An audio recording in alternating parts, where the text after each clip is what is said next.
નમસ્કાર ડીવી લાઈવ ન્યૂઝમાં આપનું સ્વાગત છે।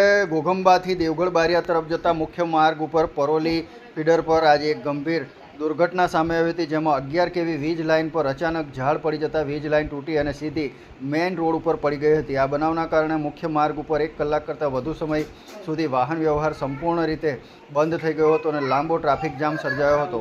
આ રસ્તો આ વિસ્તારનો મુખ્ય માર્ગ હોવાથી અને ઘોઘંબા અને દેવગઢ બારિયાને જોડતો મુખ્ય માર્ગ હોવાના કારણે મોટી સંખ્યામાં વાહનોની અવરજવર રહેતી હોય છે।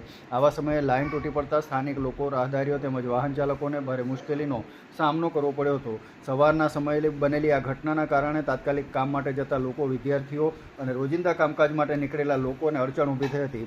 સદનસીબે આ ઘટનામાં કોઈ જાનહાનિ કે ગંભીર ઈજા થઈ ન હતી, પરંતુ એક મોટી દુર્ઘટના બનતા અટકી ગઈ હતી। આવી ઘટનાઓ દર્શાવે છે કે વીજ વિભાગ દ્વારા લાઇનની નજીકથી પસાર થતા ઝાડોની સમયાંતરે કાપણી અને મોન્સૂન પહેલાંનું જે ડિઝાસ્ટર મેનેજમેન્ટ અને કાપણી યોગ્ય સમયે કરવી જોઈએ, જે કરવામાં કમી રાખી હોવાનું સામે આવ્યું છે। સમયસર દેખરેખ રાખવામાં આવે તો આવી જોખમી પરિસ્થિતિઓને ટાળી શકાય છે। સ્થાનિક લોકોએ પણ માંગ ઉઠાવી છે કે સંબંધિત વિભાગ દ્વારા તાત્કાલિક કાર્યવાહી કરી લાઇનને સુરક્ષિત બનાવવામાં આવે, જેને લઈને નડતા ઝાડોને ઝડપથી દૂર કરવામાં આવે અને આવનારા ચોમાસામાં અને ભવિષ્યમાં આવી ઘટનાઓ ન બને તે માટે સલામતીના પગલાં લેવામાં આવે।